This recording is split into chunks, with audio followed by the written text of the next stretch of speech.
Here are the horoscopes for the week of the 27th of August to the 2nd of September 2018. We begin the week with a full moon in Pisces, and this brings the summer to a close in a way because we've had lots of grand trines in water over the summer, which has seen us immerse ourselves inwardly and stop pushing outwards, stop the rational, linear brain thinking and planning, and to be held in all of that water, to dive into our imagination and to connect with the cellular intelligence, the emotional compass deep within. So this full moon completes that cycle, and after much initial resistance, it's a more comfortable feeling now to come from that deep inner space.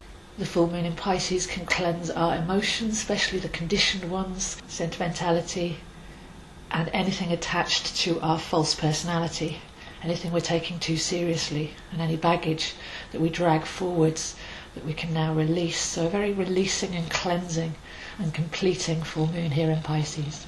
And this week we start to see the first indications of activity. So the seeds that we've planted deep within and nurtured, connecting with our excitement and our passion and our true essence, are now starting to feel those fresh shoots appear. And as we go forward, this autumn feels a bit more like spring. So on Monday we have Mars going direct in Capricorn, and since the end of June Mars has been retrograde, taking that soul desire inwards, focusing and showing us where our life force energy, our soul force energy can be better directed, so that we're resonating our true essence and we're coming from the most central and deep core of ourselves as we move forwards. So Mars direct in Capricorn. The feeling for this is that we're building from the inside out now rather than trying to grow from the ground up. So worth contemplating that on Tuesday. Where's the perception of having to crawl up from the ground and try to reach the heights? Is that true? Or can we actually grow from the inside out now that we're connected to our purity, our simplicity and our true essence? So working with our imagination, if you can imagine something, then it's already starting to become a possibility. And what we've been shown over this summer is that the linear rational brain will often bring in immediate limitations or try to create structure and plans that are restrictive, too small for us. So with this Pisces full moon week, as the moon wanes, diving into our imagination, looking at potential and possibility, and feeling into what really resonates with us, is actually the beginning of the process where we can turn that into reality. We can attract to us the opportunities and synchronicities necessary as we imprint our subconscious with a yes list of what we're truly energized with. The heart then transmits that energy outwards, and we modulate back to us things on a similar frequency. The mind can then come in at the third stage of the process to actually figure out how to act upon our soul desires and take action. So a very, very useful summer. Been a bit uncomfortable, but now we can live from a completely different space, much more empowered and much more aligned with who we truly are. So we had Mercury turn direct in Leo last week. This week we have Mars turn direct in Capricorn.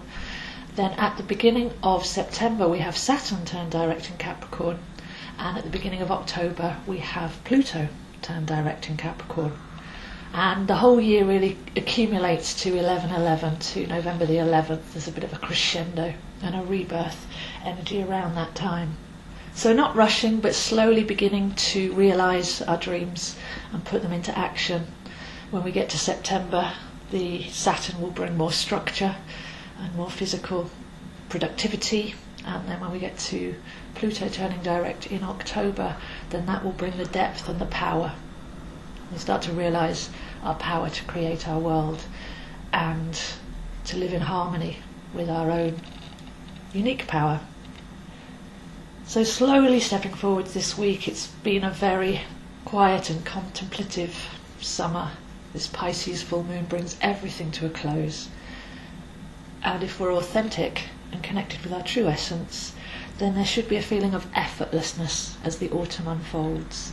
And like I say, to me this feels more like spring than autumn, and we should start to see our new world unfold as we go through the autumn months towards November the 11th.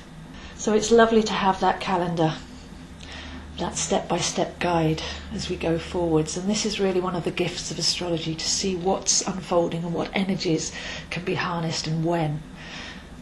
Priority and pacing, so that we're achieving our greatest potential. So if you'd like to come and learn more about this, I'm running a workshop at the Light Centre in Monument next Friday, which will be to do with creating your own personal lunar planner and how to work more closely with the moon cycles, because that's the easiest way to get into astrology. It's something that we understand on a very deep and intuitive level.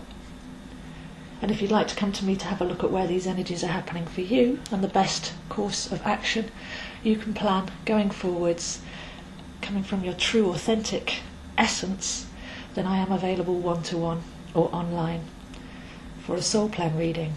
You can find my daily write-ups on my website astrozo.com, or come and connect with me on Instagram at ZoeHines7 or Facebook at astrozo. And if you'd like to contact me personally, my email is zoehines7@gmail.com. So those are the horoscopes for this week, and I'll see you next week.